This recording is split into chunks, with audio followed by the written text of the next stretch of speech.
Des luttes de pouvoir? Sécheresse? Surpopulation? Ce qui est arrivé aux Mayas reste un mystère, avec des indices cachés dans la jungle.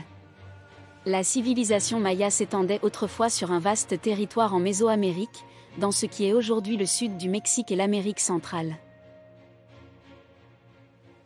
Elle abritait des villes prospères et des milliers d'habitants, mais au cours de 2 siècles, les grandes villes seraient vidées, avec leurs grands temples abandonnés et leurs œuvres d'art aux couleurs vives inachevées. Tout comme sa fin, le début exact de la culture maya a été difficile à cerner. De nombreux chercheurs pensent qu'elle s'est formée pour la première fois entre 7000 et 2000 avant J.C., après que des chasseurs-cueilleurs d'Amérique du Sud se sont installés en Mésoamérique et s'y sont installés. Vers 4000 avant J.C., la culture du maïs, leur culture de base, a explosé, permettant à la culture maya de s'épanouir et de se développer. On pense que l'interaction avec la civilisation olmèque voisine a stimulé les progrès de l'architecture maya, entraînant la construction d'immenses complexes rituels entourés de villes. Parmi les centres urbains les plus importants figuraient Uxmal, Palenque, Chichén Itzá, Tikal, Copan et Calakmul. Construits pendant la période classique, les temples pyramidaux et les grands bâtiments des Mayas, considérés par certains comme des palais, étaient richement décorés d'art sacré dédiés aux dieux. Les érudits ont déterminé que les Mayas ne régnaient pas comme un empire unifié. Il s'agissait plutôt d'une société partagée. Des luttes de pouvoir ont eu lieu, mais elles ont été menées par des cités-États rivales ou des ajao locaux, ou des dirigeants. Cancún était l'une de ces enclaves mayas prospères.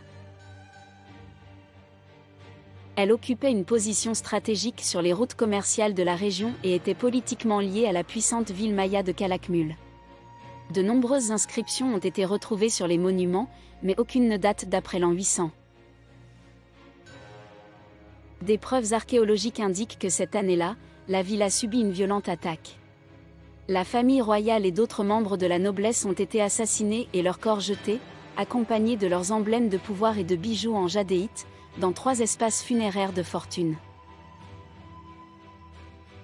Dans le plus grand, les archéologues ont mis au jour 38 corps présentant des signes de traumatismes brutaux. De telles violences n'étaient pas inhabituelles dans la région, mais cet incident s'inscrit dans un contexte plus large. Dans les premières décennies du IXe siècle, une crise politique et sociale toucha presque toutes les villes mayas. À la fin de la période classique, les sculpteurs mayas avaient cessé de sculpter des monuments, les scribes avaient cessé d'enregistrer les actes de leurs dirigeants et les ouvriers avaient arrêté la construction de palais et de temples. Les villes ont été abandonnées. Ce qui est devenu connu sous le nom d'effondrement maya ne faisait que commencer. L'effondrement, un déclin qui s'est étendu de ville en ville, a duré plus de 100 ans. Elle a commencé dans la région connue sous le nom de Petexbattin et a traversé les terres proches de la rivière Usumacinta. Alors que les villes tombaient comme des dominos, la jungle commença à récupérer les terres de la civilisation maya. Les racines et les vrilles des plantes s'enroulaient dans les palais, les temples et les places. Cachés dans la jungle, les vestiges de l'architecture maya offrent un aperçu fascinant de la vitesse de l'effondrement. L'un des derniers bâtiments érigés dans la ville de Bonampak, dans la région de la rivière Usumacinta, présente des peintures murales aux couleurs vives montrant une bataille victorieuse menée par les Ajao en 791, ainsi qu'une cérémonie royale spectaculaire. Mais l'œuvre complète est inachevée. Des croquis incomplets sont visibles sur les murs, comme si les artistes avaient déposé leurs outils et s'éloignaient au milieu de leur travail. Un exemple tout aussi dramatique a été trouvé à Yaxchilan, une ville proche de Bonampak. En 800, le roi érigea un imposant édifice et le décora abondamment de sculptures. Les linteaux, les stèles et les escaliers du bâtiment étaient finement sculptés de scènes et de textes royaux. 8 ans plus tard seulement, les travaux seront abandonnés. Le dernier texte trouvé sur le site a été rédigé en l'an 808. Au début du IXe siècle, les constructeurs commencèrent à construire un magnifique temple dans la ville d'Aguateca. Mais en 810, la construction s'arrêta brusquement, laissant le temple à moitié terminé. Les stèles lissées pour être sculptées n'ont jamais été ornées. Il existe des preuves montrant que des palissades et des fortifications défensives ont été construites, ce qui suggère que les habitants d'Aguateca percevaient une menace extérieure. Quelques années plus tard, la ville était déserte. Ce qui frappa ces villes les frappa rapidement. L'effondrement maya a été étudié par d'innombrables chercheurs, qui ont développé des théories fascinantes pour résoudre le mystère de l'effondrement. Beaucoup s'accordent sur le fait qu'il n'y a pas de cause unique mais plutôt une combinaison complexe de facteurs qui ont conduit à la chute de la société maya. Il existe de nombreuses hypothèses d'effondrement, et la plupart s'appuient sur plusieurs facteurs communs. La première est que la surpopulation des villes mayas a contribué à déclencher cette crise en mettant à rude épreuve les ressources locales. Au début du IXe siècle, la civilisation maya atteint le sommet de sa courbe démographique. Tikal, dans l'actuel Guatemala, était la plus peuplée de toutes les villes mayas et comptait environ 50 000 habitants. Certains chercheurs estiment que l'agriculture locale, même si elle était développée, aurait du mal à subvenir aux besoins de la population. En termes de démographie, on ne sait pas clairement comment les populations se sont redistribuées après avoir abandonné les villes. Un argument de poids est que la sécheresse a conduit à l'effondrement.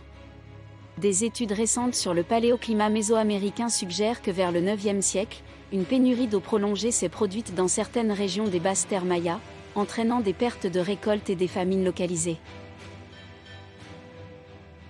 Les pénuries alimentaires ont mis à l'épreuve le contrôle des dirigeants mayas sur la région.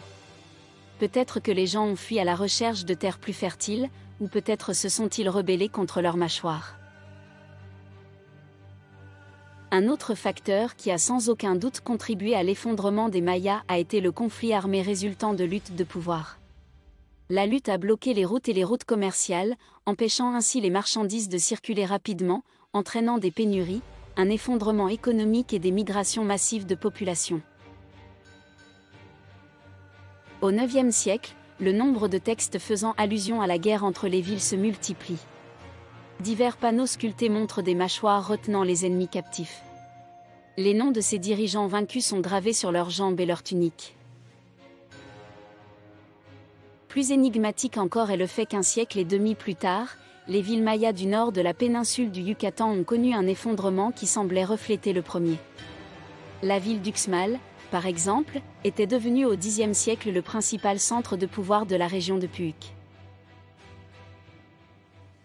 Un immense palais servait à la fois de résidence royale et de lieu où la noblesse tenait ses conseils. Il y avait aussi un terrain de jeu de Bâle, ainsi qu'un complexe cérémonial appelé Nunnerie Quadrangle. Les reliefs, peintures et inscriptions de cette période évoquent des scènes de guerre, avec des guerriers parés d'insignes de combat et des prisonniers sacrifiés. Mais Uxmal fut ensuite confronté à un déclin dramatique au XIe siècle. La construction de plusieurs ouvrages monumentaux n'a jamais été achevée.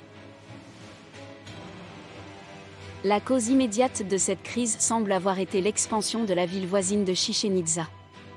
Parallèlement, la région orientale du Puuc se dépeuple de plus en plus jusqu'à être totalement abandonnée au début du XIe siècle.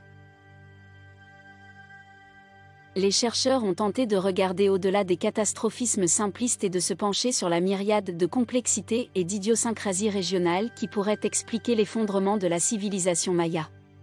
Cet effondrement signifiait la fin d'un système politique et économique et l'abandon des villes dans les basses terres du sud. Les villes des plaines du nord ont également été abandonnées 150 ans plus tard. La civilisation maya ne s'est jamais rétablie, du moins sous la forme qu'elle avait connue autrefois. Cependant, les descendants des nobles, prêtres, guerriers et agriculteurs mayas habitent aujourd'hui les mêmes terres que leurs ancêtres et perpétuent leur culture dans les langues autochtones encore parlées et dans les rituels religieux. Les pratiques agricoles ancestrales n'ont pas été oubliées, pas plus que les styles traditionnels de vêtements et de bijoux. Bien que l'effondrement des Mayas ait semblé sonner le glas de la civilisation maya, en fait, la culture maya continue de prospérer.